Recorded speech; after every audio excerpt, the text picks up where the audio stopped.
Good morning everyone. हम लोग redox reactions पढ़ रहे थे।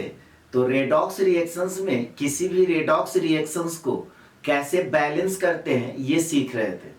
तो किसी भी रेडॉक्स रिएक्शंस को बैलेंस करने के लिए आपको दो मेथड बताए थे। फर्स्ट में आपको बताए थे ऑक्सीडेशन नंबर मेथड और सेकेंड होता है आयन इलेक्ट्रॉन मेथड। तो अभी जो हम लोग किसी भी रेडॉक्स रिएक्शंस को बैलेंस कर रहे थे तो उसमें ऑक्सीडेशन नंबर मेथड यूज करके कैसे बैलेंस करते हैं हम लोग पीछे 5 रिएक्शंस देख चुके हैं। आज है सो 2 रेडॉक्स रिएक्शंस है, इसको कैसे बैलेंस करेंगे ऑक्सीडेशन नंबर मेथड से यही सीखने वाले हैं। तो चलिए स्टार्ट करते हैं। एग्जाम्पल नंबर आपका 6, इसके पहले 5 एग्जाम्पल करा दिया गया और ये बहुत ही अच्छा एग्जाम्पल है, ध्यान से देखिए। यहाँ पे कह रहा है कि इसको आप ऑक्सीडेशन नंबर मेथड से बैलेंस कीजिए। तो सबसे पहला रूल में आपको क्या बताए थे कि कोई भी रेडॉक्स रिएक्शंस है तो उसको बैलेंस करने के लिए आप क्या कीजिए कि रिएक्टेंट और प्रोडक्ट दोनों तरफ हर एक एलिमेंट का ऑक्सीडेशन नंबर लिखिए। तो यहाँ पे यही आपका रेडॉक्स रिएक्शंस दिया हुआ है। अब हर एक एलिमेंट का रिएक्टेंट और प्रोडक्ट में सबका क्या करना है, ऑक्सीडेशन नंबर लिखना है। अब यहाँ पे आपसे पूछा जाए कि क्रोमियम का ऑक्सीडेशन नंबर बताइए, तो क्रिस क्रॉस फॉर्मूला लगा दीजिए। ये जो 3 है क्रोमियम पे चला जाएगा। अब क्रोमियम कितना एलिमेंट है, 1 है। 1 किस पे आ जाएगा, आयोडीन पे। अब किस पर प्लस किस पर माइनस देंगे तो आपको बता चुके हैं, जो नन मेटल होता है उस पर निगेटिव और जो मेटल होगा उस पर पॉजिटिव। यानी कि यहाँ पे अगर आपसे पूछा जाए कि क्रोमियम का ऑक्सीडेशन नंबर क्या होगा तो +3 लिखेंगे। आयोडीन का ऑक्सीडेशन नंबर क्या होगा तो -1 लिखेंगे। यहाँ पे अगर आपसे पूछा जाए KOH में पोटेशियम का ऑक्सीडेशन नंबर बताइए तो पोटेशियम का ऑक्सीडेशन नंबर +1 कैसे निकला। तो ये सभी लोगों को पता होना चाहिए कि पोटेशियम जो है अल्कली मेटल है, यानी कि फर्स्ट ए का एलिमेंट है तो इसका ऑक्सीडेशन नंबर ऑलवेज +1 होता है। ऑक्सीजन का -2, हाइड्रोजन का यहाँ पे +1। क्लोरीन है तो क्लोरीन यहाँ पे कैसे है, फ्री स्टेट में। तो क्लोरीन अगर फ्री स्टेट में तो इसका ऑक्सीडेशन नंबर क्या हो जाएगा, 0। अब यहाँ पर देखिए K2CrO4 है, पोटेशियम का ऑक्सीडेशन नंबर अभी आपको बताया +1। ऑक्सीजन का कितना होता है, -2। तो अगर आपसे पूछा जाए कि क्रोमियम का ऑक्सीडेशन नंबर बताइए तो कैसे निकालेंगे, तो 4 दूना 8, राइट साइड चला जाएगा तो +8 और -2 जब करेंगे तो ये आपका निकल जाएगा +6। यहाँ पे क्या हो गया, ऑक्सीजन का -2। देखिए बार बार एक ही बात हम बता रहे हैं कि अगर किसी स्टूडेंट को डायरेक्ट नहीं निकालने आता है तो आप लिख लीजिए कॉपी पे किनारे क्या बताए थे कि जिसका ऑक्सीडेशन नंबर निकालना है उसको आप X मान लीजिए। पोटेशियम यहाँ पे 2 एटम है, पोटेशियम का ऑक्सीडेशन नंबर कितना होता है, +1। ठीक है, क्रोमियम का निकालना है तो इसको X मान लेंगे। और ऑक्सीजन आपका 4 एटम है और एक ऑक्सीजन का ऑक्सीडेशन नंबर -2 और सारे का सम क्या हो जाएगा, 0 के इक्वल। क्यों, क्योंकि ये न्यूट्रल मॉलिक्यूल है तो हर एक एलिमेंट का ऑक्सीडेशन नंबर का सम क्या होता है, 0 के बराबर होगा। अब यहाँ पे अगर आपसे पूछा जाए कि x का वैल्यू बताइए तो देखिए तो ये 4 दूना 8 -8 राइट साइड चला जाएगा तो +8 हो जाएगा और ये +2 है, राइट साइड जाएगा तो -2 हो जाएगा। तो यहाँ से क्या निकल गया, 6। तो इसी को क्या करते हैं, इसी को डायरेक्ट यहाँ पे लिख देते हैं कि 4 दूना 8 में से 2 चला गया +6। और आप लोग को भी इसी तरह से प्रैक्टिस करना होगा, इतना प्रैक्टिस कर लेना होगा कि आप देखिए और डायरेक्ट है सो ऑक्सीडेशन नंबर बता दीजिए। जैसे अगर आपसे पूछा जाए कि बताइए ये पोटेशियम का ऑक्सीडेशन नंबर क्या होगा तो +1। अब आयोडीन है तो आयोडीन का ऑक्सीडेशन नंबर क्या होगा, आप लोग निकाल करके बताइए। तो कैसे निकालेंगे, तो फिर यहाँ पे ऑक्सीजन है 4 एटम है तो 4 × 2 करेंगे तो -8, मतलब 4 × -2 करेंगे तो -8, राइट साइड चला जाएगा तो +8 और उसमें से 1 सब्ट्रैक्ट कर दीजिएगा तो +7। यानी कि आयोडीन का यहाँ पे ऑक्सीडेशन नंबर क्या हो गया, +7। ऑक्सीजन का क्या हो जाएगा, -2। पोटेशियम का क्या हो गया, +1। क्लोरीन का -1, हाइड्रोजन का +1 और ऑक्सीजन का -2। तो इस तरह से हम लोग क्या किए कि रिएक्टेंट और प्रोडक्ट में हर एक एलिमेंट का ऑक्सीडेशन नंबर निकाल लिया। फिर आपको क्या बताए थे सेकेंड पॉइंट में, अब आप देखिए कि कौन सा एलिमेंट ऑक्सीडाइज्ड हो रहा है और कौन सा एलिमेंट रिड्यूस्ड हो रहा है। तो यहां पर देखिए क्रोमियम जो है ऑक्सीडेशन नंबर +3 से +6 के स्टेट में आ रहा है। तो ऑक्सीडेशन नंबर जब इंक्रीज करता है तो उसको हम लोग बोलते हैं ऑक्सीडेशन। यानी कि अगर आपसे पूछा जाए कि इस रिएक्शन में बताइए कौन ऑक्सीडाइज्ड हो रहा है कौन रिड्यूस्ड हो रहा है, तो आप देख लीजिए कि किसका ऑक्सीडेशन नंबर इंक्रीज कर रहा है। यहाँ पे क्रोमियम का ऑक्सीडेशन नंबर +3 से +6 के स्टेट में आ रहा है, तो हम लोग कहेंगे कि क्रोमियम ऑक्सीडाइज्ड हो रहा है, यानी कि क्रोमियम का ऑक्सीडेशन हो रहा है। और देखिए आयोडीन है, आयोडीन क्या हो रहा है -1 से +7 के स्टेट में जा रहा है। अब देखिए यहाँ पे क्या हुआ, इसीलिए बोले थे इंपॉर्टेंट कि इसमें क्या हो रहा है, दो दो एलिमेंट ऑक्सीडाइज्ड हो रहा है, यानी कि क्रोमियम भी ऑक्सीडाइज्ड हो रहा है और आयोडीन भी ऑक्सीडाइज्ड हो रहा है। क्यों? क्योंकि -1 से +7 के स्टेट में जा रहा है, यानी कि ऑक्सीडेशन नंबर इंक्रीज हो गया। तो रिडक्शन किसका हो रहा है? तो रिडक्शन यहाँ पे क्लोरीन का हो रहा है। कैसे पता चला? तो क्लोरीन देखिए 0 के स्टेट से कहां चला गया, -1 के स्टेट में। ऑक्सीडेशन नंबर जब डिक्रीज करता है तो उसको हम लोग क्या बोलते हैं, रिडक्शन। इसका मतलब ये हुआ कि यहाँ पे क्रोमियम और आयोडीन दोनों का ऑक्सीडेशन हो रहा है जबकि क्लोरीन का रिडक्शन हो रहा है। इसीलिए आपको बताए थे कि ये इंपॉर्टेंट है। तो यहाँ पर एक नोट करके आप लिख लीजिए कि Cri3 में क्रोमियम और आयोडीन दोनों का है सो ऑक्सीडेशन हो रहा है। तो यहाँ पे लिख लीजिए कि in Cri3 both chromium and iodine atoms are oxidise, दोनों का क्या हो गया, ऑक्सीडेशन हो गया। यानी कि अगर आपसे पूछा जाए कि अच्छा बताइए ये रिएक्शन देख कर करके कि ऑक्सीडेशन हाफ रिएक्शन आप क्या लिखिएगा, तो ऑक्सीडेशन हाफ रिएक्शन जब लिखना होगा तो Cri3 किस में कन्वर्ट हो रहा है। तो देखिए तो यहाँ पे क्रोमियम का मॉलिक्यूल है K2CrO4, तो यहाँ पर K2CrO4 तो लिखेंगे ही लिखेंगे, बट आयोडीन भी तो ऑक्सीडाइज हो रहा है ना। तो आयोडीन का कौन सा मॉलिक्यूल है, तो यहाँ पे KiO4 है। तो ऑक्सीडेशन जब हाफ रिएक्शन लिखिएगा ना तो यहाँ पर KiO4 भी लिखना पड़ेगा। ये बात सब लोग को समझ में आ रहा है? यानी कि क्रोमियम का ऑक्सीडेशन नंबर +3 से +6 के स्टेट में आ गया। आयोडीन का ऑक्सीडेशन नंबर कितना हो गया, -1 से +7 के स्टेट में आ गया। तो दोनों ऑक्सीडाइज्ड हो रहा था, इसीलिए दोनों से रिलेटेड जो भी मॉलिक्यूल था उसको हम लोग को लिखना पड़ा। बाद हम लोग थर्ड स्टेप में क्या करते हैं, थर्ड स्टेप में आपको बताए थे कि जो एलिमेंट का ऑक्सीडेशन नंबर चेंज हो रहा है, यानी कि जो एलिमेंट ऑक्सीडाइज्ड हो रहा है या रिड्यूस्ड हो रहा है, उसमें रिएक्टेंट और प्रोडक्ट में देखिए कि नंबर ऑफ एलिमेंट सेम है या नहीं है। यहां पर देखिए क्रोमियम ऑक्सीडाइज्ड हो रहा है, यानी कि क्रोमियम का ऑक्सीडेशन नंबर चेंज हो रहा है। तो रिएक्टेंट और प्रोडक्ट मतलब ऑक्सीडेशन हाफ रिएक्शन में रिएक्टेंट और प्रोडक्ट में देखिए नंबर ऑफ एलिमेंट सेम है या नहीं है। तो यहां पर हम लोग रिएक्टेंट में देख रहे हैं एक ही एलिमेंट है क्रोमियम का, अब प्रोडक्ट में भी एक ही एलिमेंट है, यानी कि जिसका ऑक्सीडेशन हो रहा है क्रोमियम का वो सेम है। अब इसके बाद देखेंगे आयोडीन का, आयोडीन का भी तो ऑक्सीडेशन हो रहा है ना, -1 से +7 के स्टेट में गया, यानी कि आयोडीन का ऑक्सीडेशन नंबर चेंज कर रहा है। तो क्या रिएक्टेंट और प्रोडक्ट में नंबर ऑफ आयोडीन सेम है या डिफरेंट? तो यहां पे देख रहे हैं रिएक्टेंट में 3 आयोडीन है जबकि प्रोडक्ट में आपका एक ही आयोडीन है। तब आपको क्या करना पड़ेगा, आयोडीन को बैलेंस करना पड़ेगा। बैलेंस करने के लिए क्या करना पड़ेगा, इधर भी 3 से मल्टीप्लाई करना पड़ेगा। आपको बता चुके हैं कि 3 से हम लोग कोफिशिएंट में क्या करेंगे, मल्टीप्लाई कर देंगे। तो अब क्या हुआ, जिसका ऑक्सीडेशन नंबर चेंज कर रहा था रिएक्टेंट और प्रोडक्ट में नंबर ऑफ एलिमेंट्स आपका क्या हो गया, सेम हो गया। अब इसके बाद हम लोग देखेंगे कितना इलेक्ट्रॉन का लॉस किया। ध्यान से देखिए यहां पर एक क्रोमियम ध्यान से सीखिएगा, एक क्रोमियम +3 से +6 के स्टेट में गया। तो कितना इलेक्ट्रॉन का डिफरेंस हुआ, तो कितना इलेक्ट्रॉन का डिफरेंस हुआ, तो 6 - 3 करेंगे तो 3, यानी कि 3 इलेक्ट्रॉन का डिफरेंस आ रहा है, यानी कि 3 इलेक्ट्रॉन ये लॉस किया। कितना इलेक्ट्रॉन लॉस किया, 3 इलेक्ट्रॉन का लॉस हुआ। अब देखिए आयोडीन का देखते हैं, तो आयोडीन जो है -1 से +7 के स्टेट में जा रहा है। -1 से +7 के स्टेट में जा रहा है। अगर आपसे पूछा जाए कि डिफरेंस क्या हुआ, तो डिफरेंस आप कैसे निकालते हैं? डिफरेंस आप बड़ा नंबर में से छोटा नंबर को सब्ट्रैक्ट करेंगे, यानी कि यहाँ पे बड़ा नंबर 7 है, इसमें से छोटा नंबर को सब्ट्रैक्ट कर दिए। अब यहाँ पे 7 माइनस -1 जब करेंगे तो ये तो माइनस माइनस प्लस हो गया।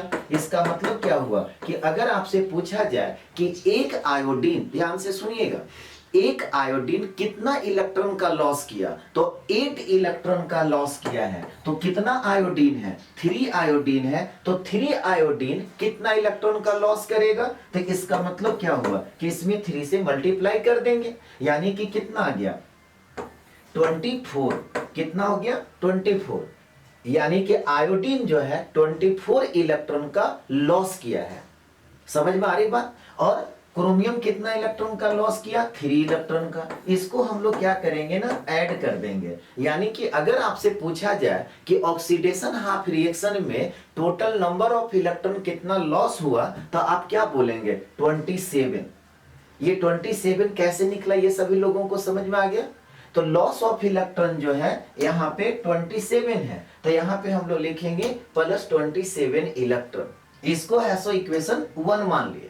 फिर हम लोग रिडक्शन हाफ रिएक्शन जब लिखेंगे, ठीक है, तो रिडक्शन हाफ रिएक्शन देखिए आपका क्या होगा। तो क्लोरीन जो है 0 से किस स्टेट में जा रहा है? -1 के स्टेट में जा रहा है। तो यहाँ पे हम लोग लिखेंगे कि Cl2 किस में कन्वर्ट हो गया?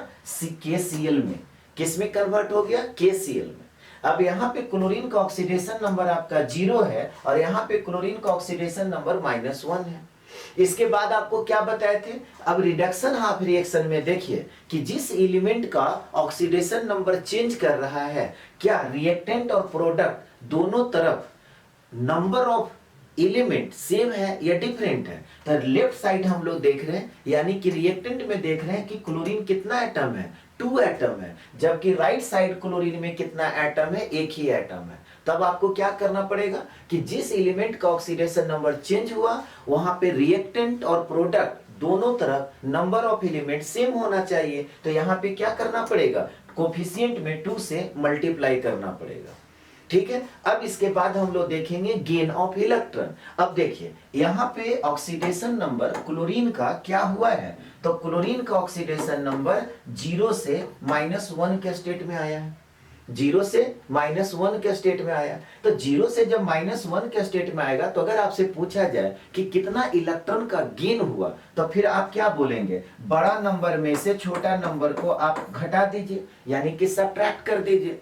डिफरेंसेस जब आपको निकालना है तो बड़ा नंबर में से छोटा नंबर को सब्ट्रैक्ट कर दिए। तो यहाँ पे क्या हो गया? 0 + 1 यानी कि 1। यानी कि अगर आपसे पूछा जाए कि क्लोरीन कितना इलेक्ट्रॉन, एक क्लोरीन कितना इलेक्ट्रॉन गेन कर रहा है, तो आपका जवाब होना चाहिए कि 1 इलेक्ट्रॉन गेन कर रहा है। तो 2 क्लोरीन है सो कितना इलेक्ट्रॉन गेन करेगा? तो 2 क्लोरीन है सो 2 इलेक्ट्रॉन गेन करेगा। तो यहाँ पे हम लोग क्या करेंगे? +2 इलेक्ट्रॉन लिखेंगे। अब आप बताइए कि यहाँ पे लॉस ऑफ इलेक्ट्रॉन और गेन ऑफ इलेक्ट्रॉन इक्वल है, तो यहाँ पे हम लोग इसको इक्वेशन 2 मान लीजिए। फिर हम लोग क्या करेंगे? लॉस ऑफ इलेक्ट्रॉन और गेन ऑफ इलेक्ट्रॉन को इक्वल करते हैं। यहाँ पे क्या देख रहे हैं कि लॉस ऑफ इलेक्ट्रॉन 27 इलेक्ट्रॉन है और गेन ऑफ इलेक्ट्रॉन 2 है, तो दोनों को बैलेंस करना होगा। तो कैसे बैलेंस करेंगे? तो अगर आप इक्वेशन फर्स्ट में इसमें 2 से मल्टीप्लाई कर देंगे और इसमें 27 से मल्टीप्लाई करेंगे, तो लॉस ऑफ इलेक्ट्रॉन और गेन ऑफ इलेक्ट्रॉन आपका इक्वल हो जाएगा। तो यहाँ पे हम लोग एक लाइन लिखेंगे, क्या लिखेंगे कि ऑपरेट इक्वेशन 1 में 2 से मल्टीप्लाई करेंगे और प्लस इक्वेशन 2 में 27 से मल्टीप्लाई करेंगे बी गेट। अब आप इक्वेशन 1 में 2 से मल्टीप्लाई कीजिए, तो इक्वेशन 1 में 2 से जब मल्टीप्लाई कीजिएगा तो क्या हो जाएगा? 2Cri3। नहीं, इसमें अगर आप 2 से मल्टीप्लाई करेंगे तो क्या हो जाएगा? 2K2CrO4। इसमें अगर आप 2 से मल्टीप्लाई करेंगे तो क्या हो जाएगा? 6KiO4। और इसमें अगर आप 2 से मल्टीप्लाई करेंगे तो कितना हो जाएगा? 54 इलेक्ट्रॉन। ठीक उसी तरह से इक्वेशन सेकेंड में कितना से मल्टीप्लाई करना है? 27 से मल्टीप्लाई करना है। ठीक है, 27 से जब आप मल्टीप्लाई करेंगे तो ये हो जाएगा 27Cl2 ठीक है। उसके बाद 27 से जब आप मल्टीप्लाई करेंगे तब क्या हो जाएगा 54 इलेक्ट्रॉन। यहाँ पे 27 से जब आप मल्टीप्लाई करेंगे तब फिर क्या हो जाएगा 54 KCl। अब इसको हम लोग क्या करते थे, तो ऑक्सीडेशन हाफ रिएक्शन और रिडक्शन हाफ रिएक्शन का लॉस ऑफ इलेक्ट्रॉन और गेन ऑफ इलेक्ट्रॉन इक्वल हो जाता है, तो फिर दोनों को हम लोग ऐड कर देते थे। अब दोनों को आप क्या कीजिए, ऐड कर दीजिए। दोनों को जब आप ऐड करेंगे तो यहाँ पर क्या हो जाएगा 2Cri3 प्लस 27Cl2। ये तो आपका 54 इलेक्ट्रॉन लॉस ऑफ इलेक्ट्रॉन और गेन ऑफ इलेक्ट्रॉन कैंसिल हो गया। अब राइट साइड आपका क्या बचा, तो 2K2CrO4 प्लस 6KiO4 और प्लस यहाँ पे हो जाएगा 54 KCl। क्या हो जाएगा 54 KCl। यहां तक नोट कर लीजिए सभी लोग।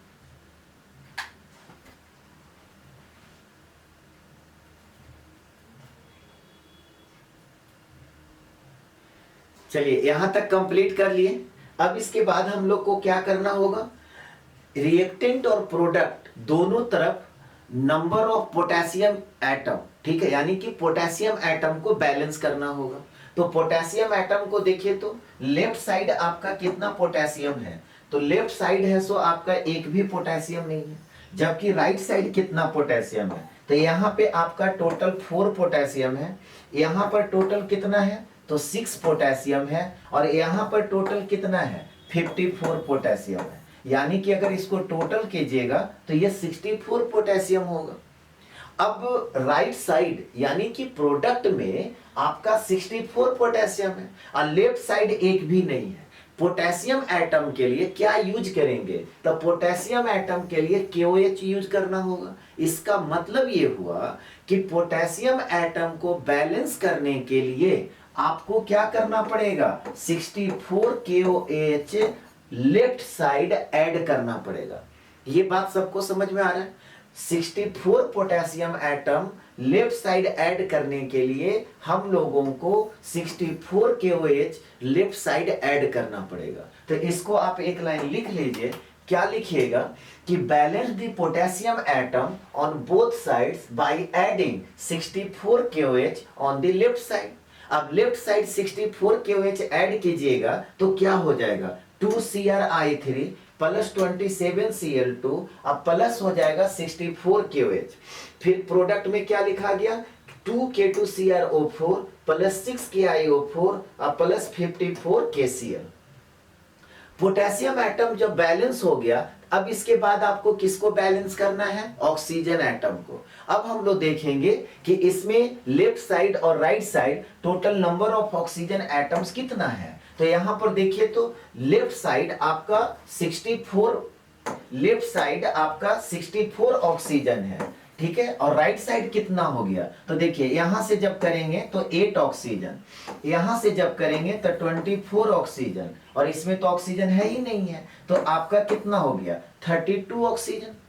तो लेफ्ट साइड आपका 64 ऑक्सीजन है और राइट साइड आपका 32 ऑक्सीजन है। कितना ऑक्सीजन का डिफिशियंट हो रहा है, कितना ऑक्सीजन घट रहा है राइट साइड, तो राइट साइड जो है 64 में अगर 32 आप सब्ट्रैक्ट करेंगे तो 32 हो जाएगा।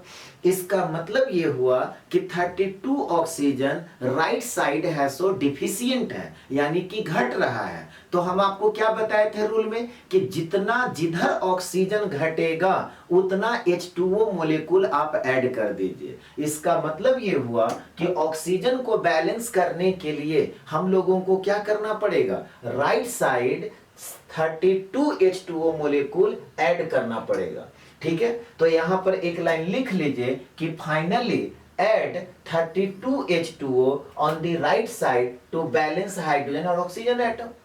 जब राइट साइड आप 32 H2O ऐड कर देंगे तो ऑक्सीजन और हाइड्रोजन दोनों बैलेंस्ड हो जाएगा, ठीक है। तो अब देखिए यहां पर क्या हो गया 2Cri3 plus 27Cl2 plus 64 KOH किसमें कन्वर्ट हो गया 2K2CrO4 प्लस है सो 6KiO4 प्लस 54 KCl और प्लस हो जाएगा 32 H2O। आपको एक और बात बताए थे कि जब ऑक्सीजन को आप बैलेंस करेंगे तो हाइड्रोजन आपका खुद ब खुद बैलेंस हो जाएगा। अब यहाँ पर एक नजर देख लीजिए अपना सेटिस्फैक्शन के लिए कि आपका हाइड्रोजन बैलेंस है कि नहीं है। और इन केस अगर हाइड्रोजन बैलेंस नहीं है तो इसका मतलब है कि आप ऊपर कहीं ना कहीं गलती किए हैं, क्योंकि ये क्वेश्चंस नहीं आ सकता है कि सर अगर हाइड्रोजन बैलेंस नहीं हुआ तब हम लोग क्या करेंगे। हाइड्रोजन ऑटोमेटिक बैलेंस हो जाएगा, और अगर नहीं हो रहा है तो आप कहीं ना कहीं ऊपर में कैलकुलेशन में गलती कर चुके हैं। तो यहां पर देखिए आपका क्या हो गया कि अगर हाइड्रोजन पूछा जाए कि लेफ्ट साइड आपका कितना हाइड्रोजन है तो 64 हाइड्रोजन है, और राइट साइड कितना हाइड्रोजन है तो राइट साइड आपका भी 64 हाइड्रोजन है। बोलिए यहां तक सभी लोगों को क्लियर हो गया? इसको नोट कर लीजिए जल्दी से सब लोग। यहां तक कंप्लीट कर लिए सभी लोग। अब इसी का हम लोग सेकेंड मेथड देखेंगे। सेकेंड मेथड में आप विद इन 2 से 3 मिनट्स में आप किसी भी रेडॉक्स रिएक्शंस को बैलेंस कर सकते हैं। ये डिपेंड करता है कि आप कितना प्रैक्टिस किए हुए हैं। तो सेकेंड मेथड में आपको क्या बताए थे कि सेकेंड मेथड में भी क्या करना है कि सबसे पहले रिएक्टेंट और प्रोडक्ट दोनों तरफ हर एक एलिमेंट का ऑक्सीडेशन नंबर लिख देना है। दोनों तरफ क्या करना है, हर एक एलिमेंट का ऑक्सीडेशन नंबर लिख देना है। अब यहाँ पे क्रोमियम का ऑक्सीडेशन नंबर क्या होगा, तो क्रोमियम का ऑक्सीडेशन नंबर है सो +3 हो गया, और आयोडीन का है सो -1 हो गया। ठीक है, पोटेशियम का +1, ऑक्सीजन का -2, हाइड्रोजन का +1। आप लोग बताइए। ठीक है, क्लोरीन का क्या होगा 0, यहाँ पे पोटेशियम का क्या होगा तो +1, यहाँ पे क्रोमियम का क्या होगा तो 4 दूना 8 में से 2 गया +6, ऑक्सीजन का -2, पोटेशियम का +1, आयोडीन का +7। कैसे, तो 4 दूना 8 में से 1 चला गया तो +7, यहाँ पे ऑक्सीजन का -2, पोटेशियम का +1, क्लोरीन का -1, हाइड्रोजन का +1, ऑक्सीजन का -2। ठीक है, ये आपका है सो रिएक्टेंट और प्रोडक्ट दोनों तरफ ऑक्सीडेशन नंबर हम लोग लिख दिए। अब इसके बाद आपको क्या बताए थे, इसके बाद आपको बताए थे कि आप देखिए रिएक्टेंट और प्रोडक्ट में किसका ऑक्सीडेशन हो रहा है और किसका रिडक्शन हो रहा है। तो यहाँ पे हम लोग क्या देख रहे हैं कि क्रोमियम आपका +3 से किस में जा रहा है, +6 के स्टेट में जा रहा है, जबकि आयोडीन -1 से +7 के स्टेट में जा रहा है। तो आप क्या देखें, आप ये देख रहे हैं कि क्रोमियम और आयोडीन दोनों का ऑक्सीडेशन हो रहा है, नहीं दोनों है सो देखिए ऑक्सीडेशन नंबर इंक्रीज कर गया, +3 से +6 के स्टेट में आ गया, -1 से +7 के स्टेट में आ गया, यानी कि दोनों का ऑक्सीडेशन नंबर इंक्रीज कर रहा है। ठीक है, दूसरा इंपॉर्टेंट बात आपको क्या बताए थे कि जिसका ऑक्सीडेशन नंबर चेंज हो रहा है, क्या दोनों तरफ नंबर ऑफ एलिमेंट सेम है या डिफरेंट। अब यहां पर देखिए क्रोमियम लेफ्ट साइड आपका एक ही एटम है, राइट साइड एक ही एटम है, तो क्रोमियम तो आपका नंबर ऑफ एलिमेंट सेम है। जबकि आयोडीन, तो आयोडीन क्या है, आयोडीन यहाँ पे रिएक्टेंट साइड 3 एलिमेंट है, जबकि प्रोडक्ट साइड एक ही एलिमेंट है। तो आपको क्या बताए थे कि जिसका ऑक्सीडेशन नंबर चेंज होता है, रिएक्टेंट साइड और product side number of element आपका सेम होना चाहिए। तो आयोडीन लेफ्ट साइड आपका 3 है, तो इधर क्या करना पड़ेगा 3 से मल्टीप्लाई करना पड़ेगा। फिर इसके बाद देखिए क्लोरीन, तो क्लोरीन 0 से किस स्टेट में गया, -1 के स्टेट में गया, यानी कि रिडक्शन हो रहा है। और जब रिडक्शन हो रहा है क्लोरीन का जब रिडक्शन हो रहा है, तो आप देखिए कि रिएक्टेंट और product side number of element same है या डिफरेंट। तो यहां पे हम लोग क्या देख रहे हैं कि क्लोरीन 2 एलिमेंट है और राइट साइड एक ही एलिमेंट है, तो क्लोरीन को भी आपको बैलेंस करना पड़ेगा। तो क्लोरीन को बैलेंस करने के लिए आपको क्या करना पड़ेगा, यहाँ पे 2 से मल्टीप्लाई करना पड़ेगा। क्लोरीन को बैलेंस करने के लिए क्या करना पड़ेगा, 2 से मल्टीप्लाई करना पड़ेगा।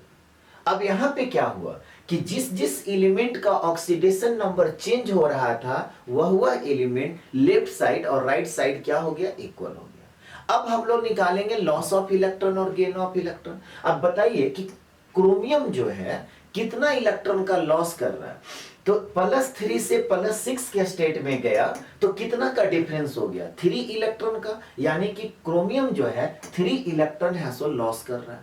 और बताए थे कि ऑक्सीडेशन जब होता है तो उसको डाउनवर्ड एरो से रिप्रेजेंट करते हैं। अब यहां पर देखिए आयोडीन है, तो आयोडीन क्या हो गया, -1 से +7 के स्टेट में आया। अब यहां पे अगर आपसे पूछा जाए कि देखिए -1 से +7 के स्टेट में आ रहा है, तो कितना इलेक्ट्रॉन का डिफरेंस हुआ, तो डिफरेंस जो है 7 माइनस -1 जब कीजिएगा तो 8 इलेक्ट्रॉन होगा। डिफरेंस जब भी आपको निकालना हो ना, तो बड़ा नंबर में से छोटा नंबर को आप सब्ट्रैक्ट कर दीजिए। तो यहां पे हम लोग क्या देखें कि एक आयोडीन, ध्यान से सुनिएगा, एक आयोडीन 8 इलेक्ट्रॉन का लॉस कर रहा है। तो 3 आयोडीन, टोटल कितना आयोडीन है, 3 आयोडीन, तो 3 आयोडीन कितना इलेक्ट्रॉन का लॉस करेगा, 24। तो यहां पे हम लोग फिर लिखेंगे कि आयोडीन भी है, सो डाउनवर्ड एरो में, कि 24 इलेक्ट्रॉन का क्या कर रहा है, लॉस कर रहा है। ठीक उसी तरह से क्लोरीन क्या है, 0 से आपका -1 के स्टेट में आया, 0 से -1 के स्टेट में आया। अब आपसे पूछा जाए कि कितना इलेक्ट्रॉन का डिफरेंस हो गया, तो यहां पे क्या देख रहे हैं कि -0, बड़ा नंबर में से छोटा नंबर को जब आप सब्ट्रैक्ट करेंगे तो फिर यही होगा 0 माइनस -1 जब आप करेंगे तो ये 0 + 1 यानी कि 1 आ गया। तो आपसे अगर कोई पूछे कि अच्छा जी बताओ एक क्लोरीन कितना इलेक्ट्रॉन गेन कर रहा है, तो आप क्या बोलेंगे कि 1 इलेक्ट्रॉन गेन कर रहा है। तो 2 क्लोरीन कितना इलेक्ट्रॉन गेन करेगा, 2 इलेक्ट्रॉन। तो इसको अपवर्ड एरो से यहां पे लिखेंगे 2 इलेक्ट्रॉन। अब आप देखिए कि लॉस ऑफ इलेक्ट्रॉन और गेन ऑफ इलेक्ट्रॉन दोनों इक्वल है, नहीं है। यहां पे 27 हो गया, 24 + 3 जब आप करेंगे तो 27 इलेक्ट्रॉन का लॉस हो रहा है, जबकि गेन कितना कर रहा है, 2 इलेक्ट्रॉन। और लॉस ऑफ इलेक्ट्रॉन और गेन ऑफ इलेक्ट्रॉन आपको इक्वल करना है, तब आपको क्या करना होगा, तब आपको दोनों को बैलेंस करने के लिए इसमें 2 से मल्टीप्लाई करना होगा और इसमें 27 से मल्टीप्लाई करना होगा। जब आप इसको 2 से मल्टीप्लाई करेंगे, जब आप इसको 2 से मल्टीप्लाई करेंगे तो इसमें भी 2 से मल्टीप्लाई करना होगा, तब यहां पे क्या हो जाएगा, 2CrI3। अब देखिए इसमें आप कितना से मल्टीप्लाई करें, 27 से, तो यहां पे लिखेंगे 20 + 27Cl2। किसमें कन्वर्ट हो रहा है, तो देखिए K2CrO4 है, तो क्रोमियम वाला में आप 2 से मल्टीप्लाई किए, तो इसमें भी तो 2 से मल्टीप्लाई करना पड़ेगा। तो यहां पे क्या लिखेंगे, 2K2CrO4। उसके बाद देखिए आयोडीन है, तो आयोडीन में भी जो आयोडीन चेंज हुआ है किस में, KiO4 में, तो इसमें आप 2 से मल्टीप्लाई कर रहे हैं, तो यहां पर भी आयोडीन से जो रिलेटेड मॉलिक्यूल बना है, ठीक है, उसमें भी आपको 2 से मल्टीप्लाई करना पड़ेगा। तो इसमें जब आप 2 से मल्टीप्लाई करेंगे तो कितना हो जाएगा, 6KiO4। अब इसके बाद देखिए क्लोरीन वाला में आप कितना से मल्टीप्लाई किए, 27। क्लोरीन का कौन सा मॉलिक्यूल है, KCl। तो यहां पर 27 से जब आप मल्टीप्लाई करेंगे तो क्या हो जाएगा, 54 KCl। इतना काम हो गया। अब इसके बाद फिर हम लोग क्या करेंगे, पोटेशियम एटम को बैलेंस करेंगे। जब पोटेशियम एटम को आप बैलेंस कीजिएगा, ठीक है, जब पोटेशियम एटम को आप बैलेंस कीजिएगा तो देखिए तो लेफ्ट साइड कितना पोटेशियम है, एक भी नहीं है। राइट साइड कितना पोटेशियम है, तो यहां पे आपका 4 पोटेशियम है, यहां पर आपका 6 पोटेशियम है और यहां पर 54 पोटेशियम है, यानी कि टोटल कितना पोटेशियम हो गया, 64। अब पोटेशियम एटम को बैलेंस करने के लिए कौन सा कंपाउंड यूज करना पड़ेगा, KOH। इसका मतलब ये हुआ कि लेफ्ट साइड 64 KOH लाने के लिए मेरे को क्या करना होगा, 64 KOH आपको लेफ्ट साइड ऐड करना पड़ेगा। कितना KOH, 64 KOH लेफ्ट साइड आपको ऐड करना पड़ेगा। तो समझ में आ रहा है यहाँ पे, तो यहाँ पे हम लोग क्या लिख देंगे, +64 KOH। लास्ट में फिर क्या करते थे, ऑक्सीजन को बैलेंस करते थे। ऑक्सीजन को जब बैलेंस कीजिएगा तो देखिए तो लेफ्ट साइड कितना ऑक्सीजन है और राइट साइड कितना ऑक्सीजन है। तो यहां पर हम लोग क्या देख रहे हैं, लेफ्ट साइड आपका 64 ऑक्सीजन है, राइट साइड कितना है, तो यहां पर 8 ऑक्सीजन हो गया, यहां पर आपका 24 ऑक्सीजन हो गया, यानी कि टोटल आपका कितना हो गया, 32 ऑक्सीजन। कितना ऑक्सीजन का डिफिशियंट है और किधर है, तो राइट साइड 32 ऑक्सीजन आपका घट रहा है, यानी कि 32 ऑक्सीजन का डिफिशियंसी है। तो हम क्या बताए थे, आपको बताया गया था कि जिधर जितना ऑक्सीजन घटेगा उतना H2O मोलिक्यूल आप ऐड कर दीजिए। तो ऑक्सीजन को बैलेंस करने के लिए हम लोगों को क्या करना पड़ेगा, राइट साइड 32 H2O ऐड करना पड़ेगा। तो यहां पे लिख देंगे प्लस 32 H2O। फिर क्या बताए थे कि अगर आप ऑक्सीजन को बैलेंस करेंगे तो हाइड्रोजन ऑटोमेटिक बैलेंस हो जाएगा। अब यहां पर देख लीजिए कि राइट साइड हाइड्रोजन कितना है 64 और लेफ्ट साइड हाइड्रोजन कितना है 64। और कभी भी अगर हाइड्रोजन बैलेंस नहीं होता है तो इसका मतलब है कि आप ऊपर कहीं ना कहीं कैलकुलेशन गलती कर दिया। इसको नोट कर लीजिए सभी लोग।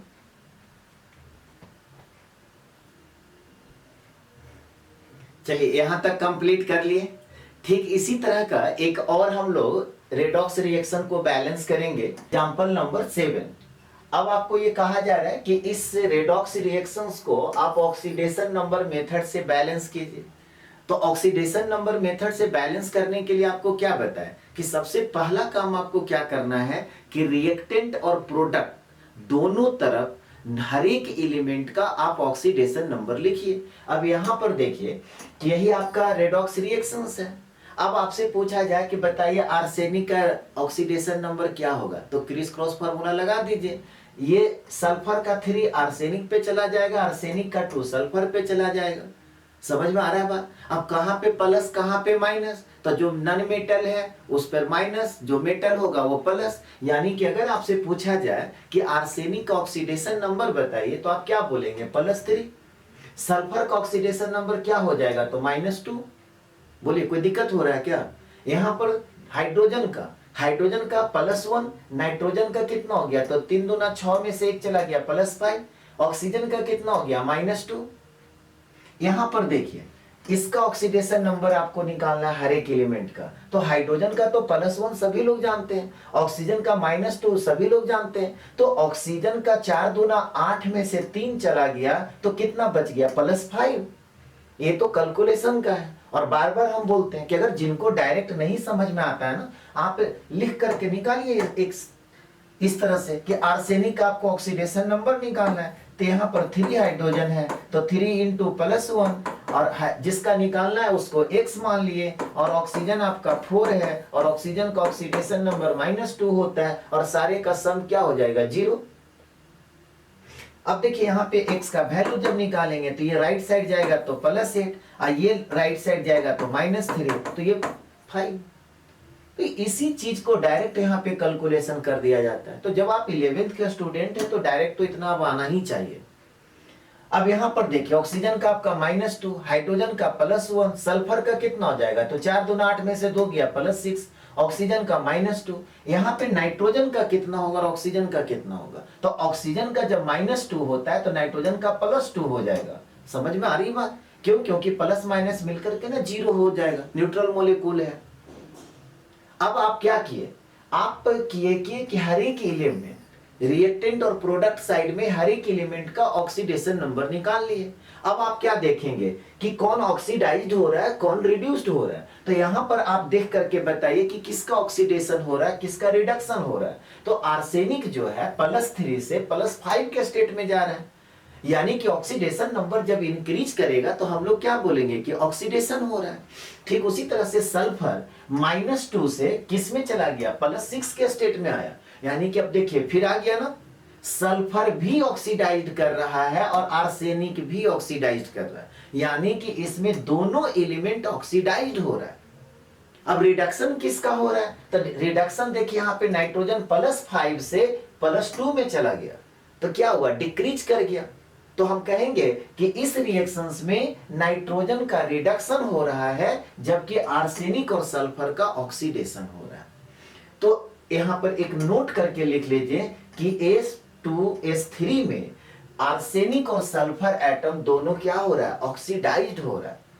तो जब आपको ऑक्सीडेशन हाफ रिएक्शन लिखने के लिए कहा जाएगा तब आप क्या लिखेंगे कि H2S3 जो है किस में कन्वर्ट हो रहा है, तो H3SO4 में कन्वर्ट हुआ। और साथ ही साथ देखिए सल्फर भी तो ऑक्सीडाइज कर रहा है ना, तो सल्फर से जो कंपाउंड बना है वो H2SO4 बना है। तो ऑक्सीडेशन हाफ रिएक्शन में आपको H2SO4 भी लिखना पड़ेगा। क्यों लिखना पड़ा ये सबको समझ में आया? क्योंकि आर्सेनिक जो है यहाँ पे +3 से किस में चला गया, आपका +5 के स्टेट में, और सल्फर जो है -2 से किस में चला गया, +6 के स्टेट में। तो आर्सेनिक का भी ऑक्सीडेशन हो रहा था, इसीलिए आर्सेनिक से जो कंपाउंड है उसको भी लिखे, और सल्फर का भी ऑक्सीडेशन हो रहा था, तो सल्फर से जो कंपाउंड बना है उसको भी अब लिखे। फिर आपको क्या बताए थे कि जिस एलिमेंट का ऑक्सीडेशन नंबर चेंज होता है उसका आप देख लीजिए कि रिएक्टेंट और प्रोडक्ट में नंबर ऑफ एलिमेंट सेम है या नहीं है। तो यहां पर आर्सेनिक लेफ्ट साइड 2 एलिमेंट है, जबकि यहां पर आर्सेनिक एक ही एलिमेंट है। तब आर्सेनिक को बैलेंस करने के लिए आपको यहां पे क्या करना पड़ेगा, 2 से मल्टीप्लाई करना पड़ेगा। ठीक उसी तरह से सल्फर लेफ्ट साइड 3 एटम है और राइट साइड सल्फर कितना एटम है, एक ही एटम है। तो सल्फर को बैलेंस करने के लिए फिर आपको क्या करना पड़ेगा, 3 से मल्टीप्लाई करना पड़ेगा। तो जिसका ऑक्सीडेशन नंबर चेंज हुआ उसको हम लोग number of element left side और राइट साइड यानी कि रिएक्टेंट और प्रोडक्ट में हम लोग क्या कर दिए, बैलेंस कर दिए। अब हम लोग देखेंगे लॉस ऑफ इलेक्ट्रॉन। अब लॉस ऑफ इलेक्ट्रॉन देखिए तो कितना हो रहा है, तो आप देखिए अगर आपसे पूछा जाए कि ऑक्सीडेशन हाफ रिएक्शन में टोटल नंबर ऑफ इलेक्ट्रॉन कितना, टोटल कितना इलेक्ट्रॉन का लॉस हुआ, टोटल कितना इलेक्ट्रॉन का लॉस हुआ, तो आप क्या बोलेंगे। तो यहां पर देखिए आर्सेनिक जो है +3 से किस में चला गया, +5 के स्टेट में। अब आपसे पूछा जाए कि डिफरेंसेस कितना हुआ, तो बड़ा नंबर में से छोटा नंबर को आप सब्ट्रैक्ट कर दीजिए, तो 2 इलेक्ट्रॉन का क्या हो गया, लॉस हो गया। तो एक आर्सेनिक 2 इलेक्ट्रॉन का लॉस करता है, तो यहाँ पे टोटल आर्सेनिक कितना है, 2, तो 2 आर्सेनिक कितना इलेक्ट्रॉन का लॉस करेगा, 4 इलेक्ट्रॉन का लॉस करेगा।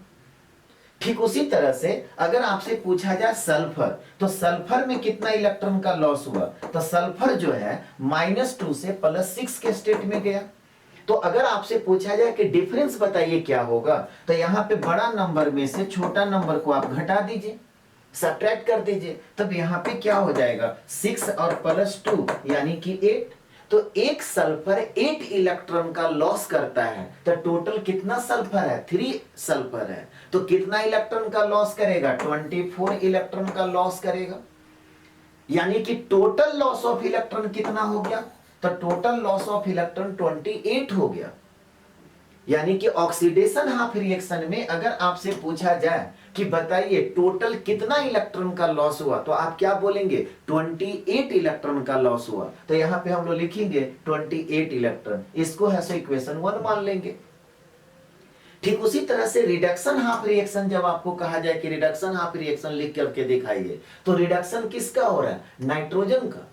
तो नाइट्रोजन से जो कंपाउंड बना वो क्या है, HNO3, और HNO3 किसमें कन्वर्ट हो रहा है, NO में कन्वर्ट हो रहा है। तो यहां पर हम लोग NO लिखेंगे। नाइट्रोजन का यहाँ पे ऑक्सीडेशन नंबर है सो +5, और यहाँ पे नाइट्रोजन का ऑक्सीडेशन नंबर +2। अब आप बताइए कि जिसका ऑक्सीडेशन नंबर चेंज कर रहा है लेफ्ट साइड और राइट साइड यानी कि रिएक्टेंट और प्रोडक्ट में नंबर ऑफ एलिमेंट सेम है या डिफरेंट। तो यहां पे हम लोग क्या देख रहे हैं कि नंबर ऑफ एलिमेंट सेम है। तब हम लोग क्या करेंगे, गेन ऑफ इलेक्ट्रॉन निकालेंगे। अब गेन ऑफ इलेक्ट्रॉन आप कैसे निकालिएगा, तो गेन ऑफ इलेक्ट्रॉन देखिए आपका क्या है, +5 से किस में चेंज हो गया, +2 में चेंज हुआ। तो अगर आपसे पूछा जाए कि डिफरेंसेज कितना इलेक्ट्रॉन का है, तो आप क्या बोलेंगे, 3 इलेक्ट्रॉन का डिफरेंस है। तो इसका मतलब क्या हुआ कि यहां पर एक नाइट्रोजन 3 इलेक्ट्रॉन है सो गेन किया, तो यहां पर 3 इलेक्ट्रॉन लिख देंगे, इसको इक्वेशन 2 मान लीजिए। अब आप बताइए कि लॉस ऑफ इलेक्ट्रॉन और गेन ऑफ इलेक्ट्रॉन इक्वल है या डिफरेंट है। तो यहां पर देख रहे हैं कि लॉस ऑफ इलेक्ट्रॉन 28 है, जबकि गेन ऑफ इलेक्ट्रॉन है सो 3 है।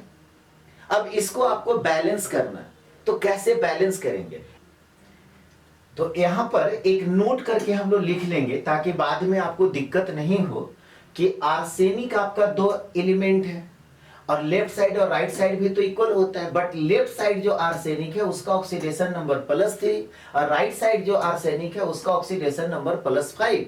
तो यहां पर डिफरेंसेज कितना इलेक्ट्रॉन का हुआ, तो एक आर्सेनिक 2 इलेक्ट्रॉन है सो लॉस कर रहा है, तो 2 आर्सेनिक कितना इलेक्ट्रॉन लॉस किया, 4 इलेक्ट्रॉन। ठीक उसी तरह से सल्फर लेफ्ट साइड आपका 3 सल्फर है और राइट साइड भी आपका 3 सल्फर है, बट लेफ्ट साइड जो सल्फर है उसका ऑक्सीडेशन नंबर -2 और राइट साइड जो सल्फर है उसका ऑक्सीडेशन नंबर +6। तो एक सल्फर कितना इलेक्ट्रॉन का डिफरेंस हुआ? 8 इलेक्ट्रॉन का। तो 3 सल्फर में कितना इलेक्ट्रॉन का डिफरेंस होगा? 24 इलेक्ट्रॉन का।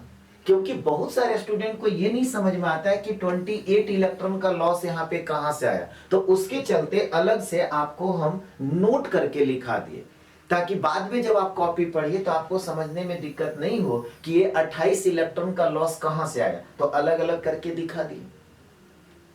यहां तक सभी लोग नोट कर लीजिए, यहां तक कंप्लीट कर लिए सभी लोग। चलिए अब हम लोग क्या करेंगे, लॉस ऑफ इलेक्ट्रॉन और गेन ऑफ इलेक्ट्रॉन को इक्वल करेंगे। तो लॉस ऑफ इलेक्ट्रॉन और गेन ऑफ इलेक्ट्रॉन को इक्वल करने के लिए बताइए कि क्या करना पड़ेगा। इक्वेशन 1 में 3 से मल्टीप्लाई कर दीजिए और इसमें 28 से मल्टीप्लाई कर दीजिए। तो यहाँ पे हम लोग लिखेंगे कि ऑपरेट इक्वेशन 1 × 3 और प्लस इक्वेशन 2 × 28 बी गेट।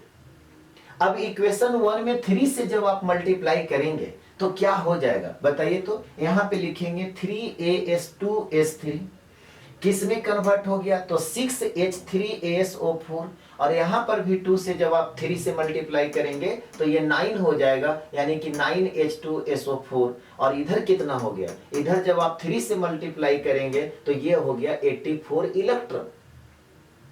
ठीक है, अब इसका जरूरत नहीं है, इसको हटा दे।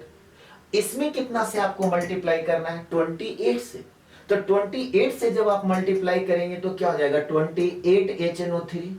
यहां पर जब 28 से मल्टीप्लाई करेंगे तो कितना हो जाएगा, 84 इलेक्ट्रॉन। और यहां पर 28 से जब मल्टीप्लाई करेंगे तो कितना हो जाएगा, 28NO। अब इसका भी जरूरत नहीं है और दोनों को हम लोग क्या करेंगे, ऐड कर देंगे, इधर हटा दिए। अब ऑक्सीडेशन हाफ रिएक्शन और रिडक्शन हाफ रिएक्शन को जब आप ऐड कीजिएगा तो फाइनल जो इक्वेशन बना वो क्या हो गया, 3as2s3 और प्लस फिर क्या हो गया, 28HNO3। उसके बाद राइट साइड क्या हो गया, 6H3asO4 प्लस 9H2SO4 और प्लस हो गया 28NO। तो यहां तक में आपको कोई दिक्कत नहीं होना चाहिए। अब इसके बाद हम लोग किसको बैलेंस करेंगे, तो यहां पे हम लोग क्या देख रहे हैं कि आर्सेनिक, सल्फर और नाइट्रोजन तो बैलेंस हो गया। तब हम लोग बैलेंस करेंगे ऑक्सीजन को। अब ऑक्सीजन को बैलेंस करने के लिए आप देखिए कि लेफ्ट साइड कितना ऑक्सीजन है और राइट साइड कितना ऑक्सीजन है। तो लेफ्ट साइड जब ऑक्सीजन आप निकालिएगा तो 28 × 3 करना पड़ेगा।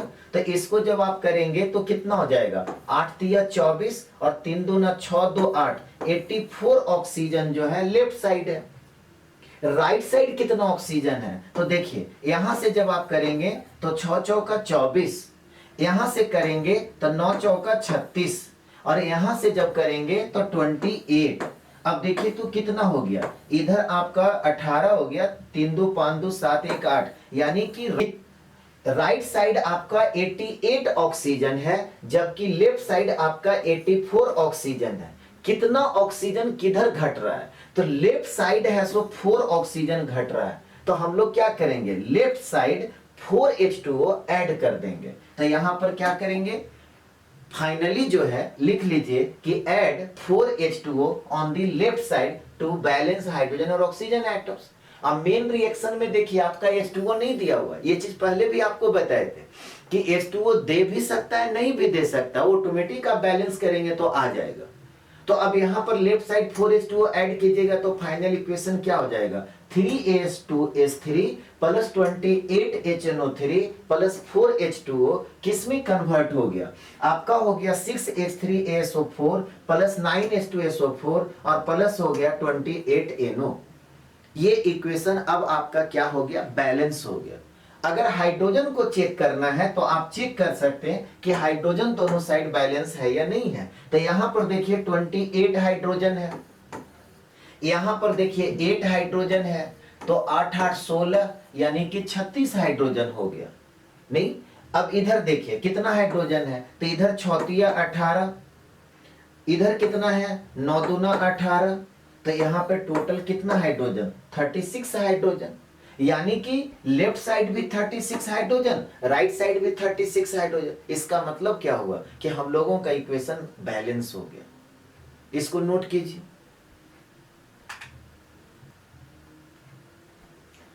यहां तक कंप्लीट कर लिए। अब इसी को हम लोग सेकेंड मेथड से बैलेंस करेंगे, जिसको कि हम शॉर्टकट मेथड बोलते हैं। सेकेंड मेथड में भी आपको क्या बताते हैं कि सबसे पहला ये आपका रिएक्शंस लिखा हुआ है, हर एक एलिमेंट का रिएक्टेंट और प्रोडक्ट साइड क्या कीजिए, ऑक्सीडेशन नंबर आप लिख दीजिए। तो ऑक्सीडेशन नंबर जब लिखेंगे तो आर्सेनिक का +3, सल्फर का -2, यहाँ पे हाइड्रोजन का +1, 3 दूना 6 में से 1 चला गया, नाइट्रोजन का +5, ऑक्सीजन का -2। यहां पर हाइड्रोजन का कितना होगा, +1, आर्सेनिक का कितना होगा, तो 4 दूना 8 में से 3 चला गया, +5, यहाँ पे -2, यहाँ पे हाइड्रोजन का +1, सल्फर का 4 दूना 8 में से 2 गया, +6, ऑक्सीजन का है सो -2, और यहाँ पे नाइट्रोजन का क्या हो जाएगा, +2, और ऑक्सीजन का -2। हर एक एलिमेंट का हम लोग क्या किए, ऑक्सीडेशन नंबर लिख दिए। अब आप ये देखिए कि जिसका ऑक्सीडेशन नंबर चेंज हो रहा है, क्या लेफ्ट साइड और right side number of element same है या डिफरेंट है। तो यहाँ पे हम लोग क्या देख रहे हैं, लेफ्ट साइड आर्सेनिक देखिए +3 से +5 के स्टेट में जा रहा है, यानी कि आर्सेनिक का ऑक्सीडेशन नंबर चेंज हो रहा है। और आर्सेनिक लेफ्ट साइड 2 एलिमेंट है और राइट साइड एक ही एलिमेंट है।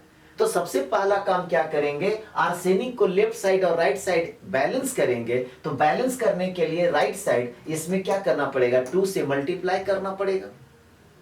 फिर इसके बाद देखिए सल्फर -2 से +6 के स्टेट में गया है, और लेफ्ट साइड सल्फर 3 एटम है, राइट साइड सल्फर कितना एटम है, एक ही एटम है। तो पहला काम तो आपको यही करना पड़ेगा कि सल्फर को बैलेंस करने के लिए फिर यहीं पे 3 से मल्टीप्लाई करना पड़ेगा। यानी कि जिस एलिमेंट का ऑक्सीडेशन नंबर चेंज होता है ना, उसको आप पहले बैलेंस कर दीजिए। यहां पर देखिए नाइट्रोजन है, नाइट्रोजन का ऑक्सीडेशन नंबर +5 है, यहाँ पे +2 है, यानी कि ऑक्सीडेशन नंबर नाइट्रोजन का भी चेंज हो रहा है, यानी कि रिडक्शन हो रहा है। अब देखिए कि नाइट्रोजन लेफ्ट साइड और राइट साइड दोनों इक्वल है, तो यहाँ पर नाइट्रोजन एक ही एलिमेंट है, राइट साइड भी नाइट्रोजन एक ही एलिमेंट है, तो नाइट्रोजन आपका बैलेंस है। फिर हम लोग क्या निकालते थे, लॉस ऑफ इलेक्ट्रॉन और गेन ऑफ इलेक्ट्रॉन। यहां पर देखिए आर्सेनिक कितना इलेक्ट्रॉन का लॉस किया, तो आर्सेनिक जो है +3 से, आर्सेनिक जो है +3 से +5 के स्टेट में गया, तो कितना इलेक्ट्रॉन का डिफरेंस हो गया, तो 2 इलेक्ट्रॉन का डिफरेंस हो गया। तो हम कहेंगे कि एक आर्सेनिक 2 इलेक्ट्रॉन का लॉस करता है, तो यहां पर 2 आर्सेनिक है, तो कितना इलेक्ट्रॉन का लॉस करेगा, तो यहां पर टोटल 4 इलेक्ट्रॉन का लॉस करेगा। ठीक उसी तरह से सल्फर देखिए -2 से किस में चला गया, +6 के स्टेट में। अब आपसे पूछा जाए कि डिफरेंस कितना का हुआ, तो बड़ा नंबर में से छोटा नंबर को आप सब्ट्रैक्ट कर दीजिए, तो ये माइनस माइनस क्या हो जाएगा, प्लस, यानी कि 6 + 2 = कितना हो गया, 8। एक सल्फर 8 इलेक्ट्रॉन का लॉस करता है, तो यहाँ पे टोटल सल्फर कितना है, 3 है, तो इसको 3 से मल्टीप्लाई कर देंगे तो कितना हो जाएगा, 8 × 24। समझ में आ रहा है बात। यानी कि आर्सेनिक 4 इलेक्ट्रॉन का लॉस कर रहा है और सल्फर है सो 24 इलेक्ट्रॉन का लॉस कर रहा है। तो यहाँ पे डाउनवर्ड एरो से हम लोग 4 इलेक्ट्रॉन और इसको भी लिखेंगे +24 इलेक्ट्रॉन। यहां पर देखिए कितना इलेक्ट्रॉन का लॉस हुआ, तो +5 से किस में जा रहा है, +2 के स्टेट में। कितना इलेक्ट्रॉन का डिफरेंस है, तो 3 इलेक्ट्रॉन का डिफरेंस है, तो यहां पे अपवर्ड एरो से लिखेंगे 3 इलेक्ट्रॉन। अब आप देखिए लॉस ऑफ इलेक्ट्रॉन और गेन ऑफ इलेक्ट्रॉन इक्वल है, नहीं है। लॉस ऑफ इलेक्ट्रॉन 24 + 4 कितना हो गया, 28, और गेन ऑफ इलेक्ट्रॉन 3 है। इसको बैलेंस करने के लिए क्या करना पड़ेगा, इसमें 3 से मल्टीप्लाई करना पड़ेगा और इसमें 28 से मल्टीप्लाई करना पड़ेगा। जब आप इसको 3 से मल्टीप्लाई करेंगे तो यहाँ पे रिएक्शन क्या हो जाएगा, यहाँ पे 3 से जब इसमें आप मल्टीप्लाई कीजिएगा तो यहाँ पे क्या हो जाएगा, 3s2s3, ठीक है। और इसमें कितना से मल्टीप्लाई करना पड़ेगा, 28 से, तो यहाँ पे लिखेंगे +28 HNO3। किसमें कन्वर्ट हो गया, तो देखिए आर्सेनिक वाला जो कंपाउंड है उसमें आप 3 से मल्टीप्लाई किए, तो यहाँ पर भी 3 से मल्टीप्लाई करना पड़ेगा, तो क्या हो जाएगा 6H3SO4। ठीक, देखिए सल्फर, तो सल्फर वाला में कितना से आप मल्टीप्लाई किए, 3 से, तो यहां पर भी सल्फर से जो कंपाउंड बना 3 से मल्टीप्लाई करना पड़ेगा, तो क्या हो जाएगा 9H2SO4। अब इसके बाद देखिए इसमें आप कितना से मल्टीप्लाई किए 28 से, तो यहां पर नाइट्रोजन से जो कंपाउंड फॉर्म्ड हुआ है इसमें भी आपको 28 से मल्टीप्लाई करना पड़ेगा, तो क्या हो जाएगा 28NO। अब आपका सल्फर, आर्सेनिक और नाइट्रोजन बैलेंस्ड हो गया, तो ऑक्सीजन को बैलेंस कीजिए। अब ऑक्सीजन को जब बैलेंस कीजिएगा तो लेफ्ट साइड देखिए कितना ऑक्सीजन है और राइट साइड कितना ऑक्सीजन है। तो लेफ्ट साइड जो ऑक्सीजन है वो देखिए तो 28 इंटू 3 करेंगे तो कितना हो जाएगा 8 तिया 24, ठीक है। और यहां पर कितना हो गया 3 दूना 6 2 8, 84 ऑक्सीजन है लेफ्ट साइड। राइट साइड कितना ऑक्सीजन है तो 6 चौका 24, यहां पे हो जाएगा 9 चौका 36 और इधर हो गया 28।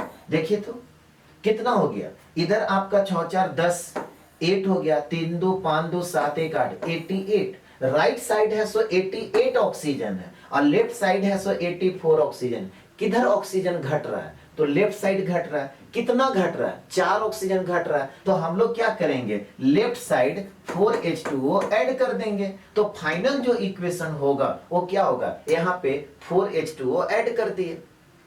तो इस तरह से आपका ये इक्वेशन बैलेंस हो गया। हाइड्रोजन को अगर चेक करना है कि हाइड्रोजन बैलेंस हुआ कि नहीं हुआ, हम बोलते भी हैं कि लास्ट में अपना सेटिस्फैक्शन के लिए एक बार चेक जरूर कर लीजिए।